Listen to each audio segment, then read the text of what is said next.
This episode is brought to you by Muntins Malts, a company that is passionate about providing premium malts to brewers worldwide. For over a century, Muntins has been a leading supplier of brewing and distilling malts, offering the finest British malted barley on the market. You can experience the difference Muntins offers by joining a recipe receiving tier of our Trub Club, because every kit that ships out now includes premium Muntins malt. You know, we've known the Muntins crew for a long time, and I can tell you, friend, you're going to love brewing with their grains. Ask your local supply shop to carry Muntins malts, or homebrewers can join our Trub Club at homebrewhappyhour.com/club, be a part of the community, and come brew with us. Thank you, Muntins, for supporting our efforts and homebrewers worldwide. Today's show is brought to you by Hopsdirect.com. Grown in the esteemed Yakima Valley on the Pewterball family farm, Hopsdirect.com offers the widest variety of hops available online at incredibly competitive pricing. It's simple. They grow hops, they sell hops, and they ship hops straight from their family-owned farm to your doorstep. Producing the highest quality hops is Hopsdirect.com's passion, and they're proud to be an independent grower in the craft beer industry. Go to Hopsdirect.com right now and get what you need to make your brew day better. That's Hopsdirect.com. Today's show is brought to you by Imperial Yeast. You hear us gushing over Imperial Yeast all the time, and that's because their yeast performs for us in every batch that we brew. Imperial Yeast is adored by commercial breweries and home brewers alike. Their pitch-right pouches are jam-packed with over 200 billion fresh yeast cells, guaranteed to deliver flawless, fast fermentations every time. Imperial Yeast strains are grown by a team of pro brewers and home brewers who live to help other brewers learn more and ferment better. Join any recipe receiving tier of our Trub Club and get a free upgrade to premium Imperial Yeast with every recipe kit that ships out to you. Learn more at homebrewhappyhour.com/club and come brew with us.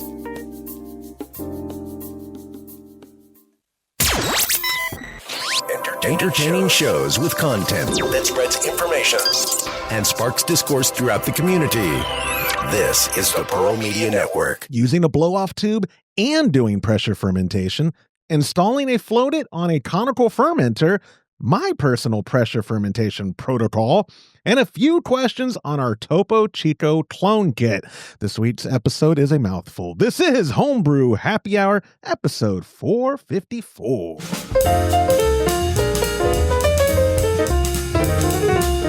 Well, hello, my friends. Welcome back to another episode of the Homebrew Happy Hour. This is the show where we supply the answers to your homebrewing questions and discuss all things related to craft beer. And if you, my friend, have a question you'd like us to discuss on a future episode, you could go to homebrewhappyhour.com. You could email joshua@homebrewhappyhour.com. But even better, call it in. Get yourself a gift card if I use your voicemail when you send it to 325-305-6107. Like I said, if it's a great question that we haven't used before, and it's not just dibby-dabby, gobbledygook, whatever, you're going to get yourself a gift card to catconnection.com when I use that on a future episode.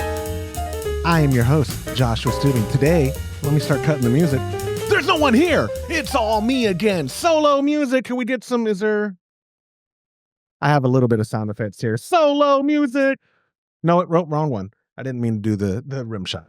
Anyway, Jay, we are extremely busy there up at headquarters. I had already had Todd do it last week. I don't know if y'all remember when we announced in January, Todd and James are cutting back their time. Todd is very serious about cutting back his time. And then I didn't actually have stuff planned. I was going to record this yesterday by myself. I thought I was getting sick. Todd, I went up to headquarters on Monday of this week, and I was starting to get recipe kits prepped. I'll have some more info here when I finish this totally cool story that you'll want to stick around for. I go up there. Well, first off, let me rewind. Sunday, we're having Sunday fun day at my folks. If you follow us, Homebrew Happy Hour, Instagram.com/Homebrew Happy Hour, or my personal one, Instagram.com/Joshua Stubing, you normally see on Sundays, I'm there enjoying a nice little 8-ounce-ish pour of whatever we're enjoying that day, having a nice smoke, whatever. Since the weather's been good, my kids and my nephews want to always go in the front and ride their bikes, whatever. We do that, move all of our stuff from the backyard to the front yard. But then somehow my 13-year-old, my middle daughter, starts to get an itch to race, like on foot. And so I don't remember if she challenged her sisters first. I think there was a challenge with her older sister. Then my dad gets in on it. He's like, I'll race you, and she beats him. Sorry, Pop, throwing you under the bus. But it's true. She won by a hair. He was barefoot. It's in the street. I get it. I'm only 20 ounces deep by this point. Not much. I get the challenge. Totally have to put my beer and my cigar down. And I'm barefoot as well. I'm wearing Birkenstocks. You can't run in Birkenstocks. Go to the asphalt. No stretching or nothing. On your mark. Get set. Pah! Run. One stride, 2 stride, easy lead. I look over and then I feel the most severe violent pop in what I thought was my butt cheek. Just I 100% tore my hamstring. I mean, 100%. I didn't get imaging done, but I thought it was my glute. I thought I blew out my butt cheek. I mean, I'm on the ground, like just in agonizing pain. Family members laughing at me, whatever, but I'm dying on the road and I hobbled over to the grass and just dying of that. So that happens on Sunday. I have a trip to go up to headquarters. I still drive up that night. My legs turn, my glute and my upper hamstring are turning a nice purplish hue. A little bit of black, a little bit of blue, a little bit of purple. It was getting real nice and bruised. But Todd does not let that keep me from coming and doing stuff up at headquarters. So that was already a fun start to the work week. Get up there Monday. Todd's still sick. He's been fighting some respiratory thing for like 14 days easily. And I'm just spending too much time too close to him. And also, I don't think he watches. I know he has a YouTube, so he could comment. He won't because he's a coward and he knows I'm right. We are together on our way to a service call at a restaurant, the Hamilton Meat Market. I think it's called Wenzel's. If you're in that area, stop by. It was incredible. Nice cafe. They sent us home with meat. I took home smoked bologna. I also got jalapeno cheese sausage. They hooked us up. Fantastic place. And they're also customers of ours. So I only have good things to say about them. But more specifically, I have good things to say because they sent me home with meat. So they send... We're spending so much time in a closed car or whatever. I have my water, this exact cup that I'm using right now, and I'm drinking, and Todd coughs all in it. Like I'm in mid-drink, like, and I'm the dumb one. I didn't think anything of it. And then Monday night, I'm like, man, I'm starting to feel a little, ugh. And Tuesday, during the day, I was like, oh man, maybe I'm coming down something. Yesterday, I thought for sure I was sick, but I'm getting better. I'm Tylenol'd up because of the leg, and I think that's preventing real bad symptoms from happening. But that's what prevented me from recording this on the actual day I wanted to, because yesterday I was doing, what do they call it? Man flu, whenever men are kind of hypochondriac, or that's the wrong word. Although I am a pseudo hypochondriac, I think the right thing is just we exaggerate, maybe, or by we, I mean me. I might be projecting. I don't want to project on all the men who watch the show, which is 99.9% of our audience.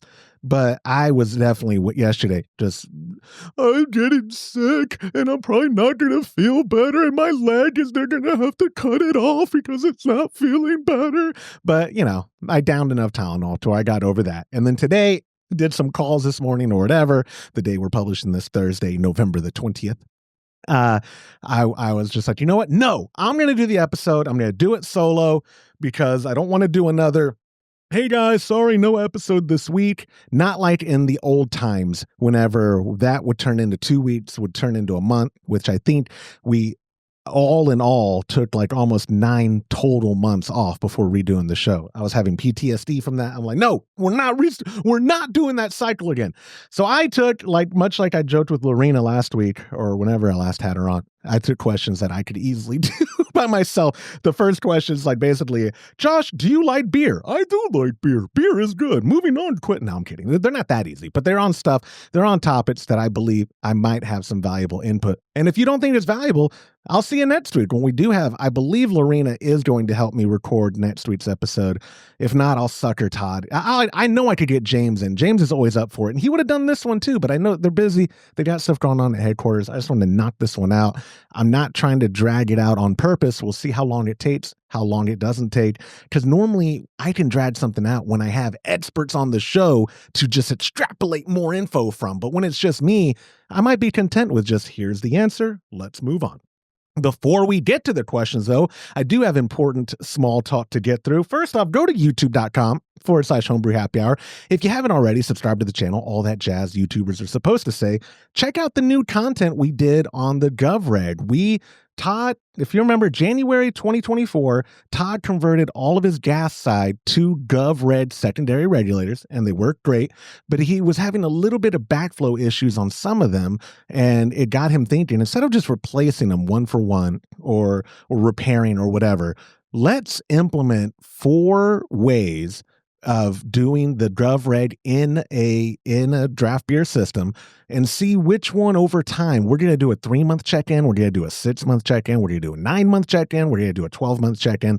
I don't know how many of those will be proper videos, but the part 1 is out at youtube.com/Homebrew Happy Hour, showing the different configurations where it'll be the GovReg directly on the disconnect like he used to do, the GovReg in line between the check valve and the disconnect, the GovReg with a check valved disconnect, as in the CM Becker disconnects with the built-in double backflow prevention check valves.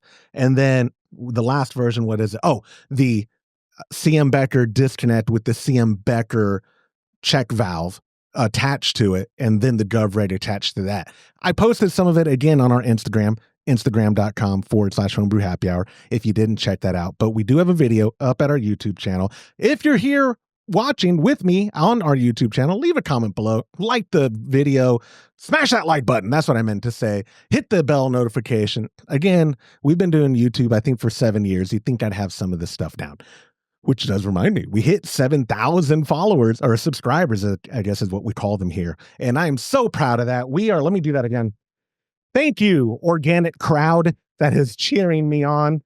Kill that. We have put minimal effort into YouTube because, believe it or not, we have day jobs. I would love to invest more time in YouTube, but I am so proud of the community we've been able to cultivate without having to resort to the Chinese click farms. Because I've told Todd before, listen, buddy, just give me $1,000 and I'll get our follower count up like this high.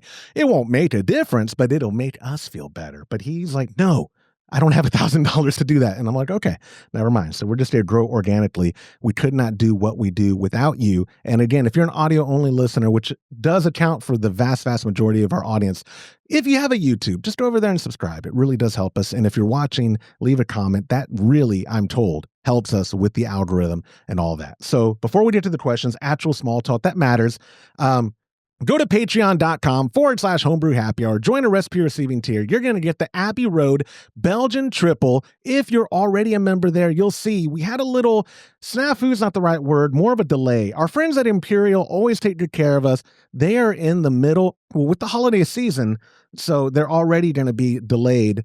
But they are also switching their pouches from the design. The new pouches, I don't have any photos to put up on the screen, but they're very beautiful, great artwork.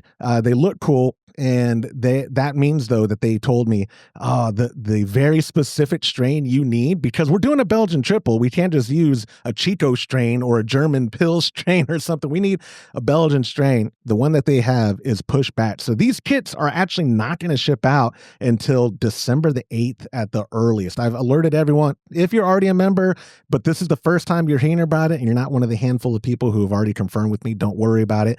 I have offered, if you want a refund for this month, or if you want to double up on December's kit, spoiler, I'm 95% sure we're doing a Scotch ale, a strong Scotch ale. So if you'd rather have 10-gallon. We're ending the year boozy, I guess is what I'm saying. So because this beer, I think, ends at like 8.5 to 9%. And then the Scotch ales as well, like 8 to 10%.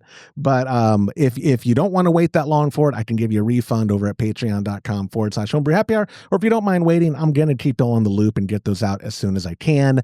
With that being said, thank you to our sponsors, hopsdirect.com, Muntons, Imperial Yeast, and Monster Brewing Hardware for always getting us everything we need and keeping us going with premium recipe kits every month. And more importantly, to all the members of the Trub Club at patreon.com/homebrew happy hour. Literally, I could not do what we do without your support. And then also, because of that delay, y'all know Brew Day Live is usually my pop and I brewing that recipe of the month. We're not going to be able to do that in November, so we're changing it up a little bit. I'm actually intrigued or excited to announce that we're going to be doing kind of a build day live. If you're watching at YouTube, you'll see the artwork I chose is Todd's Keezer build as we were building it for the HomebrewCon 2020 presentation. I have that exact same chest freezer. And my dad and I, we're not really building out a Keezer. We're going to build out the collar because I need to add a collar. Even if we didn't use this as a Keezer, which I'm not at first, I can't keep gas disconnects on my kegs and the freezer lid shut. It's just a feature how tall kegs are and then how much more space a disconnect adds. Even before anyone writes in or comments or calls and says, oh, what if you use the low profile ones from Kegland? I have low profile ones from Sam Becker. I'm telling you, it's like they just barely won't shut with any disconnect. So unless I lean the keg a little, but then that kills how much space that I can use in the freezer. So my pop and I are going to be building out the collar on November 28th, 2025 at 10 a.m. Central. That's Black Friday. Come hang out with us.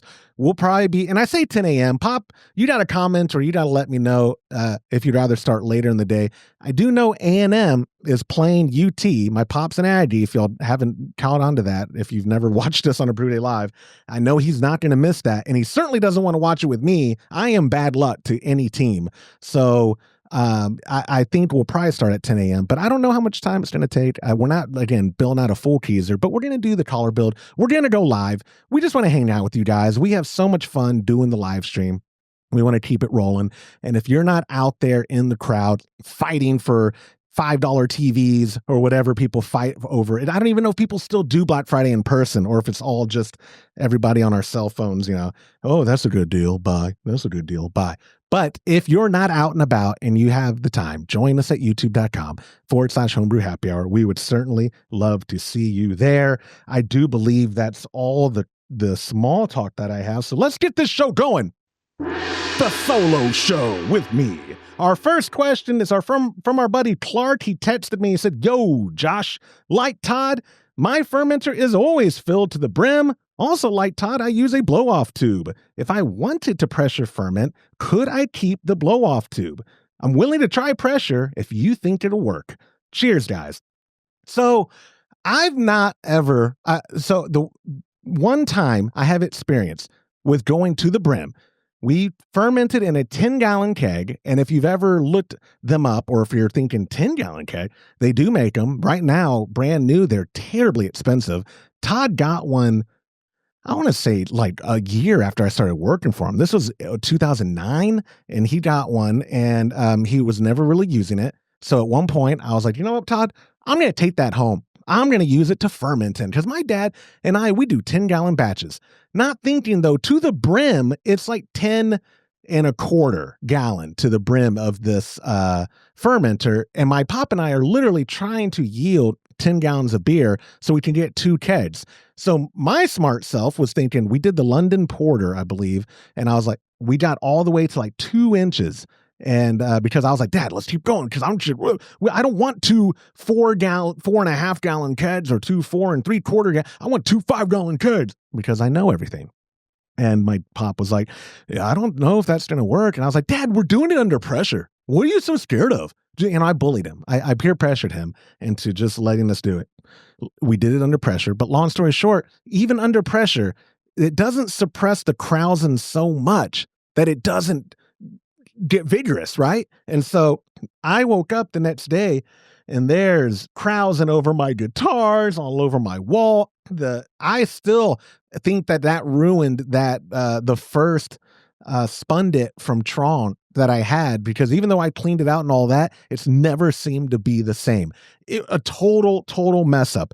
But what could have prevented that all from the beginning is if we had started with a blow-off tube, like a connection with a hose that goes into sanitation, like sanitizer, pardon me.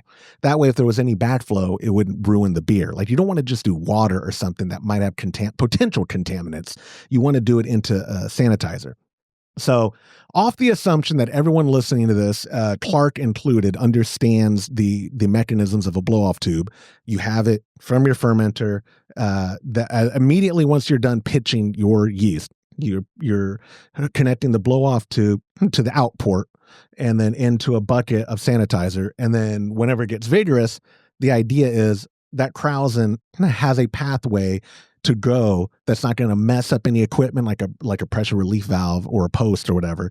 And it's going to go into the sanitizer, because then if there was any backflow, like I said, you won't contaminate that beer. You might be thinking, but wait a second, how could I do both? I'll say up front, there's no way to safely do a pressure relief valve as a pass-through for a blow-off relief tube, if that makes sense. Imagine with me, this is the top of the keg. I have my PRV and I'm willing to let krausen go through it. No, you'll ruin it. That I'm telling you from personal experience, it will ruin. But hear me out. And this episode is going to probably get a lot of feedback on, Josh, you're stupid. And I'm okay with that. This is all for the algorithm. I'm playing you guys. I'm not really an idiot. I'm a genius of marketing or something. Here's what I think, Clark, that you could reasonably do, get away with, and be a compromise if you want to do pressure, but also to the brim. You let your fermentation happen as you would normal. So if that is going to require more temperature control than the average brew day, probably. That's where I'm not completely clear on, and I didn't do any Google searching before I said I'm going to do this episode right now. Assuming that you're in an environment where your wort is where you want to pitch it, and the temperature of the room you're fermenting in is where it needs to be, even if that's like 70 or whatever, potentially room temperature, depending on what you're brewing.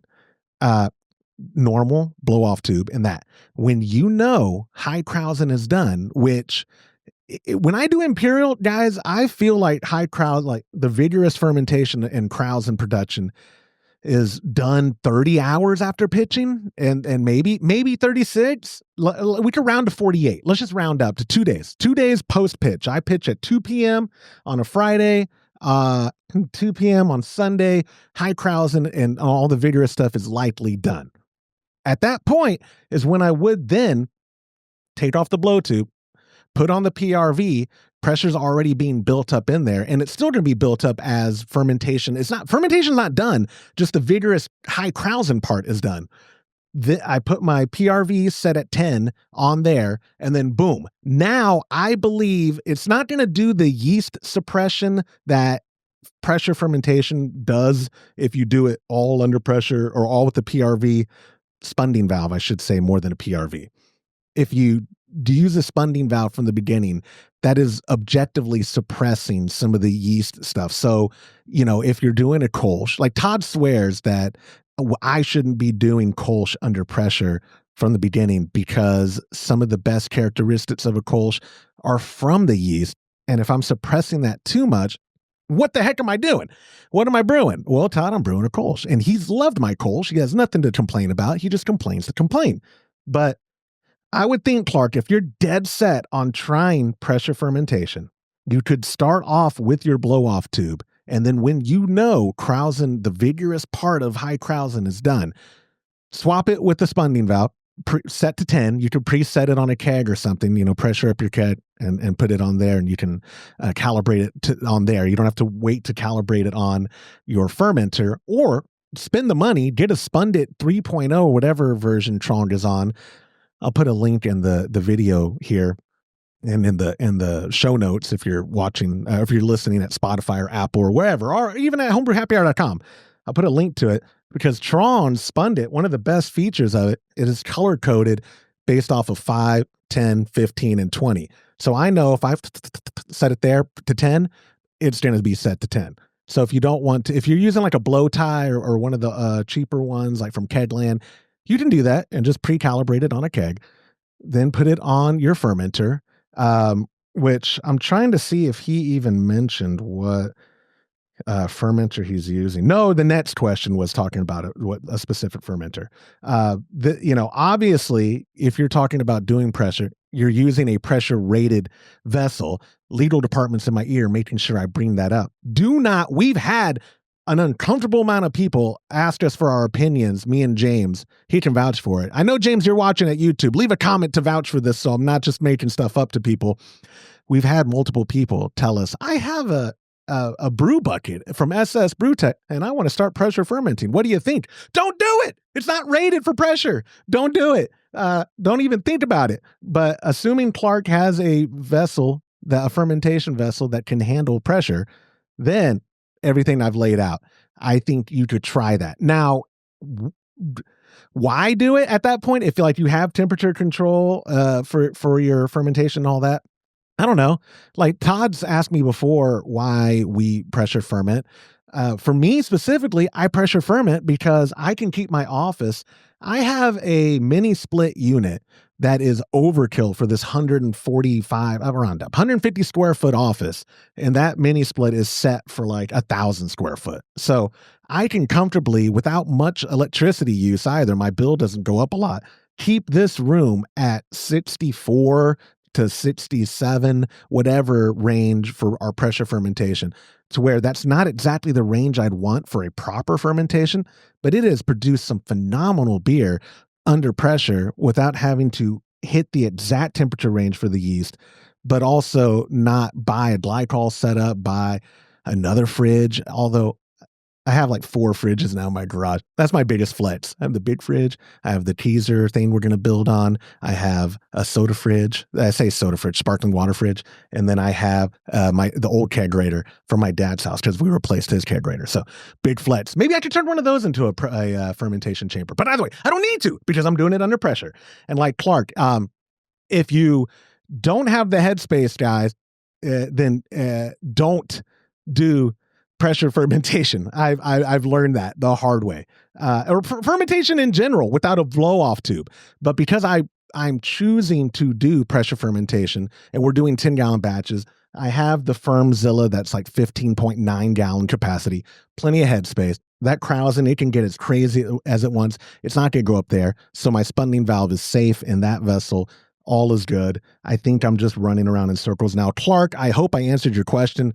Not trying to just drag the clock out, but that was pretty good. I mean, and time-wise, I think I got to the point and then ran around a little and then wrapping it up to the point. So thank you for submitting your question, Clark. I really appreciate it. And guys, if you want, like Clark, to get your question on the show, you could email Joshua at homebrewhappyhour.com. You could text 325-305-6107 like he did. Even better, call that same number, leave a voicemail.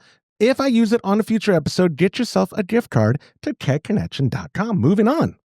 I hope y'all hear the gong. I know y'all heard the gong with Lorena because I have a dozen of y'all message me every week, no gong or hey, gong. So if you don't hear the gong, that's my fault for not adding it in post-production if my processing took it out. But anyways, moving on. Question number 2 was actually an email from our buddy Alex. He wrote, "Hi, Homebrew Happy Hour gang. I'm a longtime listener who also appreciates some really great equipment recommendations your podcast has given over the years. The FLOTit has really made a difference in how my beer is served. I was wondering what your thoughts are on using the FLOTit on a fermenter. I've been using a Spike Flex Plus since it first launched, and I'm wondering if I could install a FLOTit onto the racking arm for better filtration while I'm transferring to my kegs." It's a great question. Although I will ask, if you're using a Conical, I think one of the benefits of the Conical and the whole thought behind the Conical was this shape of, Conical meaning it's this, like it comes down to a T, right? Or it comes down to a point.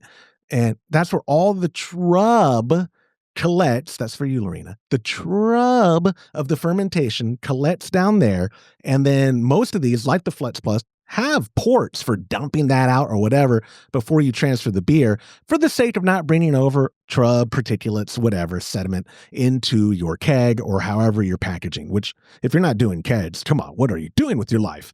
But if you were to say, I don't know how effective, or let's say you don't want to dump because maybe you had a bad experience with dumping, bringing oxygen in, or you just, you know what I mean? Like sometimes we have processes. I had Firmzilla's from Keg Land. What's the one from Keg King that they had?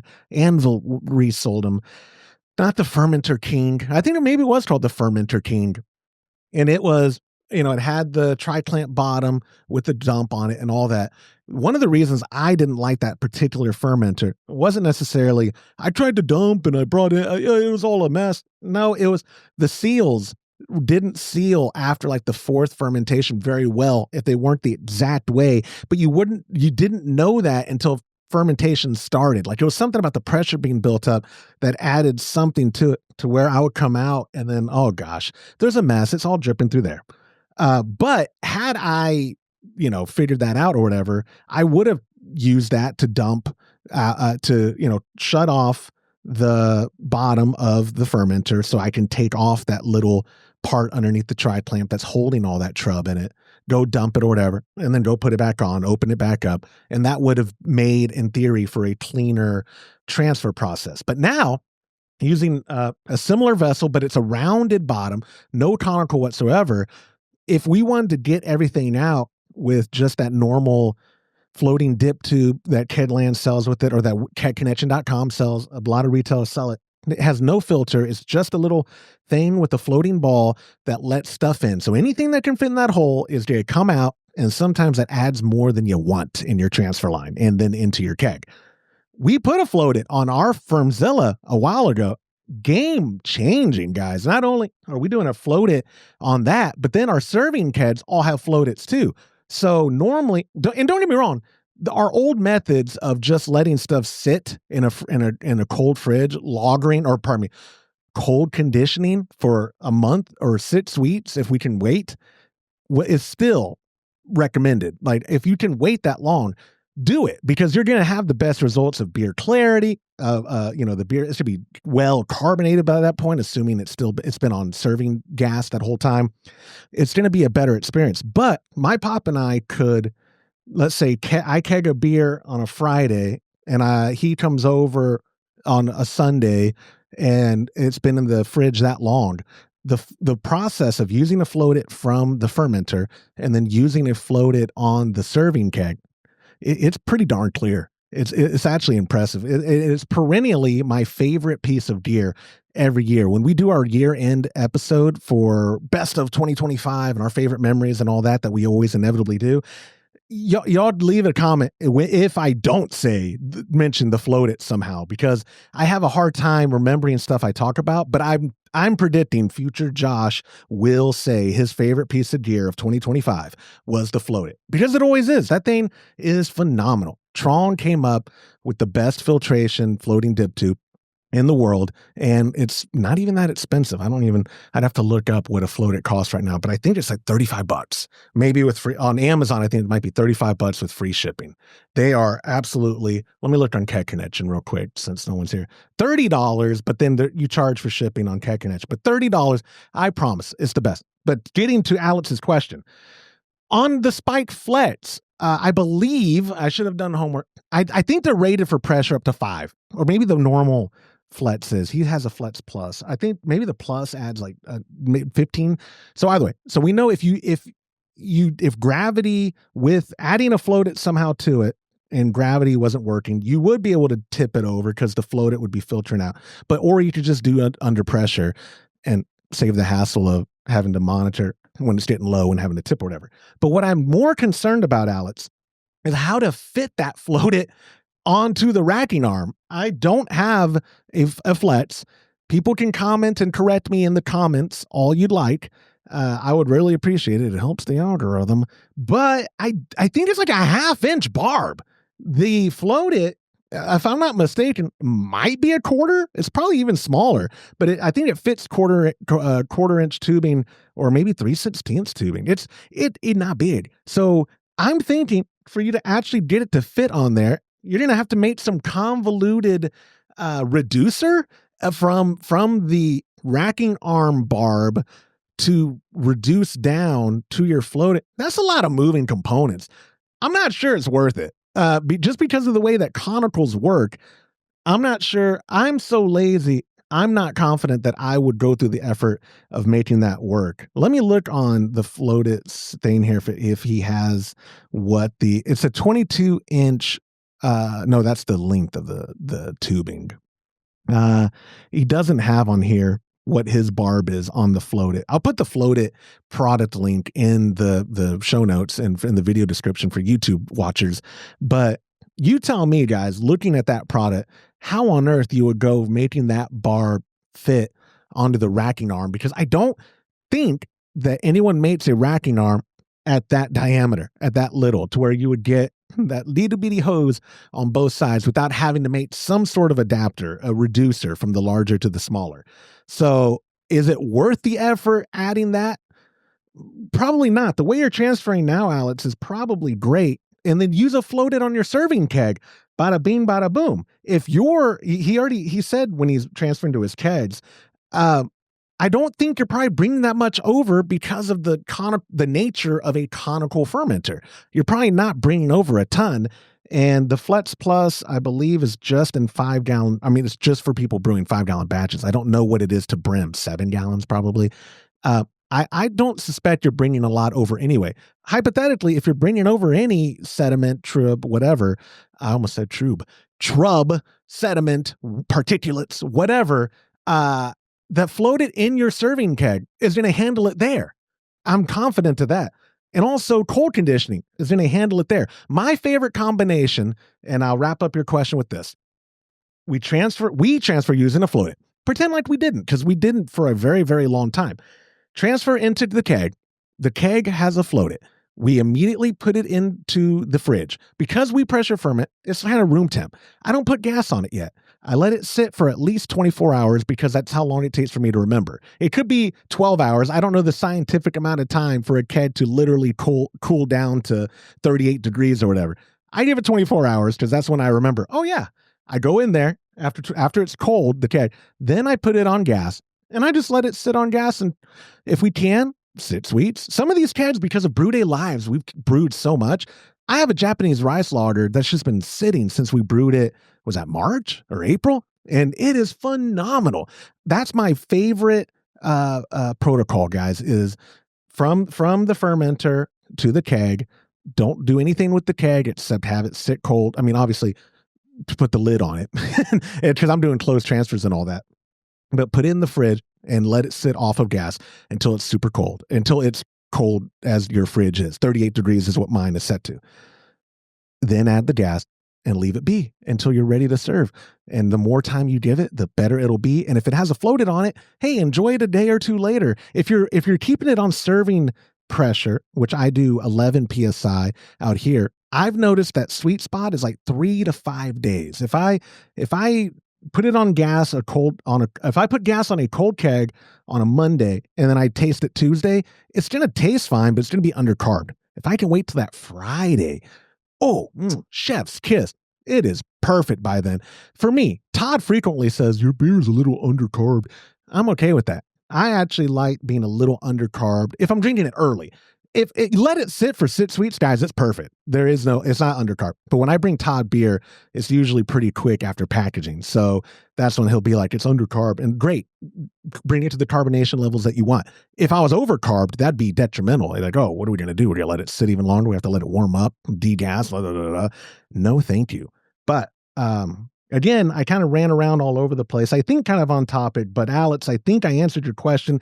If you have something to say and you're watching at youtube.com/Homebrew Happy Hour, first, smash that like button, subscribe to the channel, and leave a comment because it really does help the algorithm. But if you have feedback you'd like to leave, or even better, a question you'd like us to take, call it in to 325-305-6107. when I use that voicemail on a future episode, get yourself a gift card to kegconnection.com. Moving on to question number 3, another text message from our buddy Derek. Very short and sweet. I might be misunderstanding your process for pressure fermentation. Please explain and speak slowly for us. I do not know if that is a criticism of how fast I speak, and because I have an impediment, it makes it difficult. But let me talk normal now. Or if he's making fun of himself. Either way, Derek, I appreciate the question because I can be short and sweet with this one. A lot of people do it a lot of different ways, but you asked for my specific protocol for pressure fermentation, so I'm going to give it to you. What we do, we're done fermenting, we're done brewing, right? We on an ale, like let's just say a blonde ale, let's say even better, a Kolsch. We get that, if we can, even if we're brewing in the summer, we get that to 75 on the Hyatt, but 70 is what we shoot for. 75 is the highest we've ever pitched at. I don't prefer it, but most of the time we can get our worts down to 70 before we pitch our yeast. Once we have pitched the yeast in our pressure and our Fermzilla, which is suited for pressure up to like 35 PSI, we move it into my office. We cover it because it's a clear plastic container, and I do have natural sources of light that are able to come in to this office. We then inject manually 10 PSI of CO2 into that fermenter. I have found that putting 10 PSI in there, and sometimes because it's, warm wort, not quite hot, but it's warm, it's not a count to 30 and then pull it off. No, I try to actually pressurize the entire vessel. So it's a few minutes, potentially. I've never timed it. Maybe next brew day live, I'll time it. But we set the gas on there and then, start cleaning or whatever. A few minutes later, I come back in and I take it off and I put my spunding valve on. And the spunding valve, I always calibrate on a keg. I can put gas on the liquid post of the keg, well, obviously with the liquid disconnect, and the spunding valve on the gas post. And then as it's pressuring up, I see the spunding valve gauge moving up. And because I use a spundit that is set by color, I can verify, oh, okay, I have it set to 10. And now I'm hearing gas come out whenever it reaches 10. Therefore, the spunding valve is accurate. Take it off of that keg, put it on the Fermzilla. It verifies there. And sometimes it's lower. I can't always hit 10, and I'm not trying to go too high above 10. So sometimes it's at 11, and so it'll start letting out a little bit of gas to correct itself. Other times, it shows me at like 8 or 9. That's fine. I just want to be in that ballpark, because then when fermentation starts happening, it's not going to allow that vessel to maintain pressure higher than 10. And with the spundit, I have the Fermenter, as Sean calls it, which is a bubbler that attaches to it. So you can visually see like a traditional airlock would do. If you don't have that in, you would just hear it like any other spunding valve, where it's just, and that's how you know it's working. I don't have, I guess some other things worth mentioning as I take this quick question. I pre-chill my office a day before, so that way, right now I have what do I have this set to? I have my office set to 76, a little bit of a sauna, which is why with these lights and all that, in my bald head, y'all can see it's a whole movie theater screen reflection up here. But it's not hard. It doesn't take me a few hours. Even if my office was at 80, it doesn't take but an hour or two to get it down to like 66, even in the dead of the summer. Like, it's impressive how good this mini split works when it is not having a ton of space to having to chill down. So having the room at the temperature I want it at, which is 65 to 68, and then bringing that vessel in here and then doing that process like I told you guys, that has been, I mean, I don't want to toot my own horn, and my dad might be biased, but if I could get Todd on record, and I think I can, because I brought a 5-gallon keg of our last batch of German pills to him. And I brought the breakfast stout to him, and both kegs he drank out of. He goes, dude, y'all are getting this down, like brewing. Like a year ago, we were brewing decent beer, but every now and then we have like a little, what's that? Oh, a little twang of something. Oh, and this and that. This year, knock on wood, pray to God, we have not had a batch that has been just like, besides the London Porter one, that was my fault for doing it in the 10-gallon keg. Following that process I just described of using a Firmzilla, we're doing 10-gallon batches, and I didn't want the 10-gallon Firmzilla. I wanted an obnoxious amount of headspace, so I got the 15.6 or 15.9, whatever it is, gallon version of it, because it's not expensive at all. I got stainless steel post off of Amazon for it. I think those were $12 a piece. Let's just round up to $30 total for the 2 posts. Seems like a lot, but I wanted the stainless steel because it's more hygienic, and I know they're going to last forever. The original plastic post that we had on our first Firmzilla, 3 years, and then they're showing their wear. These stainless ones, they're gonna last forever as long as we take care of them, and I can replace the poppets if I need to. I have all that stuff for maintenance if I need to. The plastic ones are basically made for, they're going bad, pitch them out. But I use those, and like I said, we use a FLOTit 2.0 from Trong on the liquid side of the post, which they're universal posts, so you pick which one to put it on. You put it on the barb. It fits perfectly on the barbs that come with the post that I will put in the show notes. And then yeah, like I said, we pitch our yeast, we close it up, we drag it into the cold office, we pump it, we inject it manually with 10 psi, and then we wait for a week before I feel like kegging it. In the olden days, sometimes I waited way too long. And that was also an issue for why the beer wasn't as good as it could be, because it was sitting on a yeast cake for 4 weeks longer than it needed to. Sorry, Dad. I've ruined a couple batches. That was last year, Josh. This year, Josh, has been good. And next year, Josh, can only be better. We can only go up from here because the bar has been so low.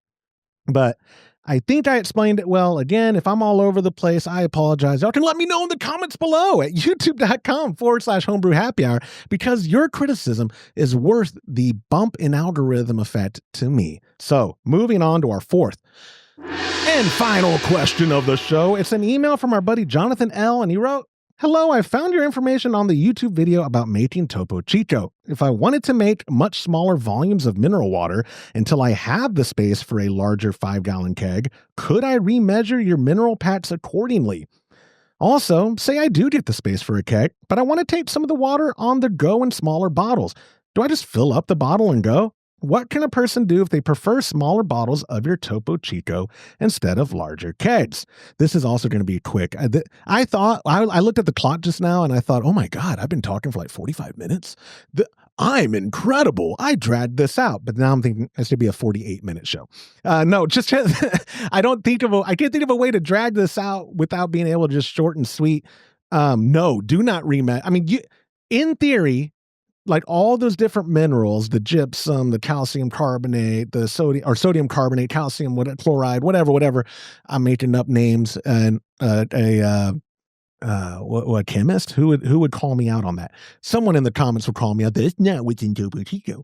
Whatever's in Topo Chico. Those mineral pats are, in theory, all that so shaken up together. Sure, it's a good mix, but I wouldn't feel comfortable thinking like taking out a gram worth of it or whatever would be equal parts of everything you need. That's just, these baggies that we have, I'll put it in the show notes, are made for 5-gallon batches, like dumping the whole thing in because all the minerals are mixed together. I would not be so confident to say they're mixed so well that you could, of course, partition it out like a coat dealer on a table with a razor blade. Oh, this one's for this batch. And if you want to dispute that, that's another reason to leave a comment or a voicemail and say, no, Josh, actually, as an accomplished drug dealer, you can do that. But I don't think you should. I really think these were meant for 5-gallon. But hey, man, experiment all you want and try. If you're trying to just go into bottles, I wouldn't even get the keg at first. At kegconnection.com, Fizz Kits, which was my idea, I take full credit for. I thought, we were getting so many calls about the soda stream, but people not wanting to be in that ecosystem. They couldn't care less about the desktop convenience of it because it was just adding up in price. And so years ago, I was like, let's come up with a product line for 5-gallon stuff, for 2-liter, 1-liter bottle solutions as well. That way people can pick which one works for them. And we have a carbonation cap kit that screws directly onto a soda bottle, preferably a 1 or 2-liter bottle, and also one that can handle pressure. Not all bottles are the same, by the way, guys. If you go to the store and buy a bottle of club soda in a liter or two, I'd feel comfortable using that for pressure. If you just go buy some random sparkling juice or something, and it's one of those obviously thinner lined plastic bottles, user discretion. That's on you. The legal department's in my ear saying, tell them don't do it. Yeah, don't do it. I would make sure you have a pressure rated bottle. That's the only way you're going to catch me using. You're not even going to catch me doing that because the keg is so easy. I make Topo Chico every week. I go through 5 gallons every 5 to 7 days, and then I go out there and I take the bag full of the white powder, and I make a quart of hot water, and I pour it in there, and I mix it until it's going to be cloudy, but it's going to be dissolved, I think is the right word, into that water. Then I add it into the keg, pour a bunch of cold water on top, stick it in my fridge for at least 24 hours, because again, that's how long it takes for me to remember stuff. A day later, put it on gas. Another important tip I'd say too, even though you didn't ask this, Jonathan, using a carb stone, like one of the kits at kegconnection.com comes with a lid with the carb stone. I actually installed a carb stone on my gas post. That made such a difference. The scientist in our community might say, no, it literally doesn't. I'm telling you, anecdotally, it's incredible. When you have very cold water and a carb stone connected to gas, it infuses it so quickly. I'm not going to say instantaneous, but I feel like it's not just a quicker process. It's a more effective process where that I've posted videos before of me pouring the water into a clear glass and people going, oh my God, that is the most sparkling water I've ever seen in my life. And I'm like, yeah. And that's 35 PSI with the carb stone, and it's been cold for a day. And that's it. And then it's beautiful. And I like Topo Chico. That's why we did this mineral pack first instead of like San Pellegrino or some other options. We did Topo Chico because that's my favorite kind of baseline for sparkling mineral water, but also the way they carbonate it so high. It's got such a carbonic bite. That's what I want. It's the Bart's root beer of sparkling water, where San Pellegrino is good water, but it's mild. I don't even think they force carbonate. I think that's all natural from their spring. And then LaCroix, I think that they bottled that in Wisconsin, right? That's not even French. That's like, I don't know what LaCroix translates to, but I think it translates to Wisconsin Municipal Water Supply. And I have no idea their process. If enough people were interested in us doing a LaCroix mineral kit, we probably would do it. We've had a dozen or so over 5 years, people interested in San Pellegrino, not enough to really do the labor of breaking it down into bags, but we sell a crap ton. I say we. Our good friends at kegoutlet.com, who now run kegconnection.com, sell a crap ton of those of mineral packs. And it is wild to see how fast or how many people buy, because, and Lord knows I use a ton of them too. But circling back and actually answering your question, do not remeasure. I mean, you can and experiment. I just don't think it's going to work the way you think it's going to work, because those minerals are all mixed together. But I don't think they're evenly mixed in a way that's like, well, they're so well mixed that if I partition this, I just don't think that. I could be wrong. I'm open to that. Being wrong could be the title of a memoir. That's how comfortable I am with the notion of being wrong. I'm not a stranger to being wrong. I've been married 18 years. That's my wife. I am wrong frequently. So if you think that I am wrong, leave it a comment at youtube.com/Homebrew Happy Hour in this video below. But also, if I do get the space for a keg, but I want to take it on the go, listen, let's not overthink it. I frequently, like, this is sparkling water right now that's been in my cup for a few hours because I've been doing other work that I'm supposed to do before deciding to do this episode as well. It is still, I don't know if y'all can hear that because my audio processing is going to kill it. I did top it off right before coming in here. But what I'm getting at is, how long are you trying to keep this bottled water? Like, is it literally just to take it to on the go, or is it to like gift it to people who may not drink it right away? Just pour it out. I use a CM Becker event faucet on my keg for now because I don't have a tower or a teaser set up with a flow control faucet or a faucet that can handle high pressure to pour it into a cup. But the CM Becker event faucet, it's flow control. It works great. Right off the keg, I open my fridge door, pour it in, and I go. If I did that in a bottle, like if I bought a bottle of Topo Chico and then I came home and I'm about to go train or go pick up my kids from school and I want to take water, I can fill it back up in that, and it will air seal, and that carbonation will hold better than if it's just in an open cup like this. But I'm going to also be drinking it within an hour, right? So if your question means I want to bottle, like even glass bottle from the keg, you could treat it like beer. You could use a Blickman beer gun or a counter pressure bottle filler, and that would keep the integrity of the carbonation level while you're bottling. I just think that's a lot of work that you don't need to do. Just fill up your bottle, fill up your, this isn't a Stanley cup. My kids call anytime I take a portable cup to go, this one, what is this brand? This is Cody. See, I don't even have enough money to buy Yeti. I buy Cody. I'm sure my wife bought it for me.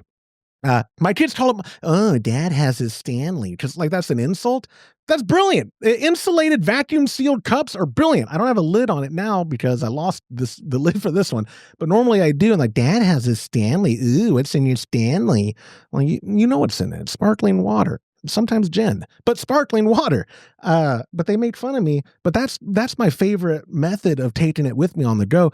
It's a 3-hour drive from here to the headquarters for at Todd's Ranch, and then our offices are another 20-ish minutes past that.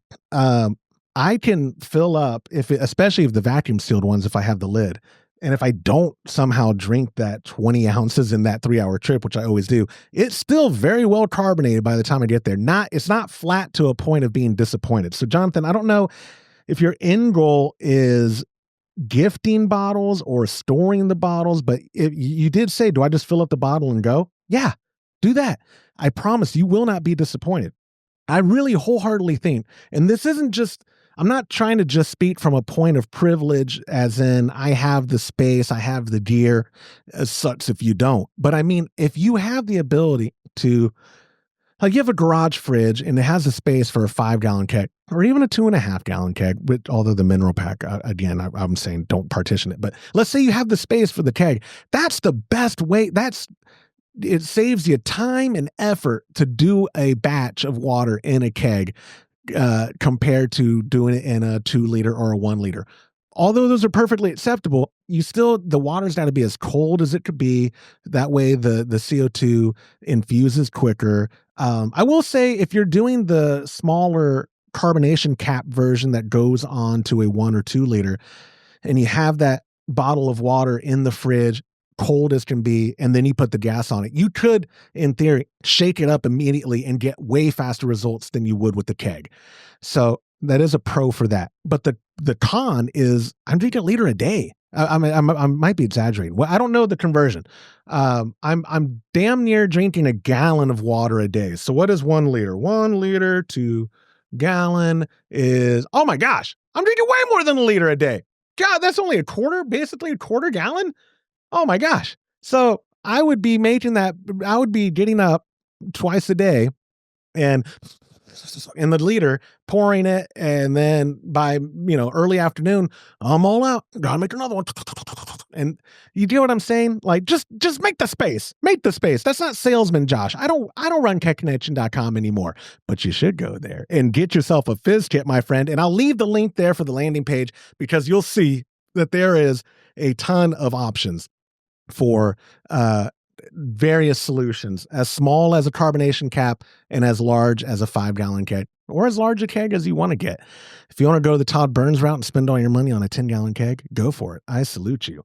But yeah, I'll leave that there. And like I said, too, at the top of the show, I'll leave the thing for the GovReg because I do believe I'll cut this out after verifying. But if you're hearing this, then it is legit truth that the guys, our good friends, our California boys running kegconnection.com have already started the deals over at kegconnection.com. Do not miss out. Go to kegconnection.com.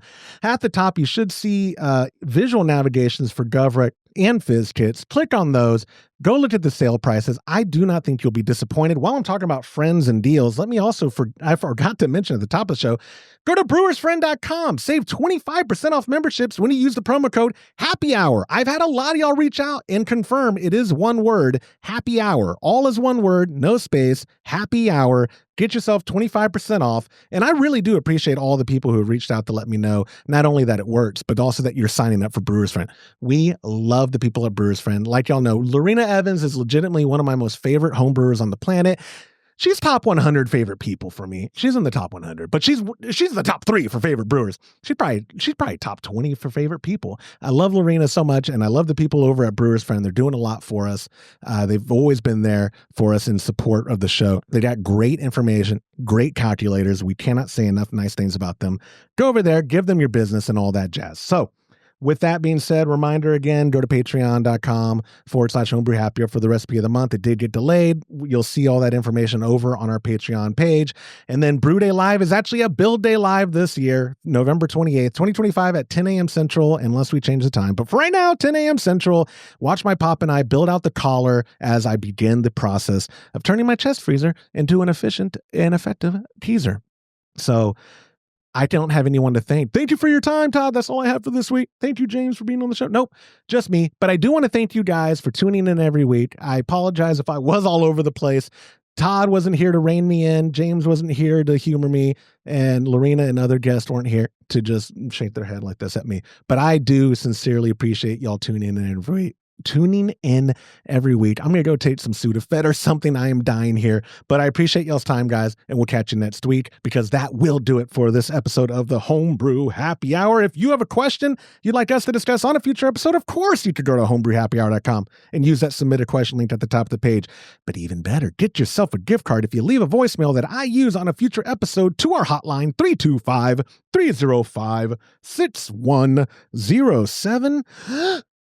Thank you to our show sponsors like Muntins Malt. Premium grains for a better brew day. If you aren't already using Muntins, give them a try by joining the Trub Club at a recipe receiving level. For the best hops available online, give our friends at hopsdirect.com a visit and pick up what you need for your next brew day. Also get a pack of premium liquid imperial yeast along with delicious recipes from us when you join the Trub Club. Have I mentioned that you should go to patreon.com/homebrew happy hour and come brew with us? A huge thank you to everyone a part of our Trub Club and listening right now and commenting at youtube.com/homebrew happy hour. I'm Joshua Stubing.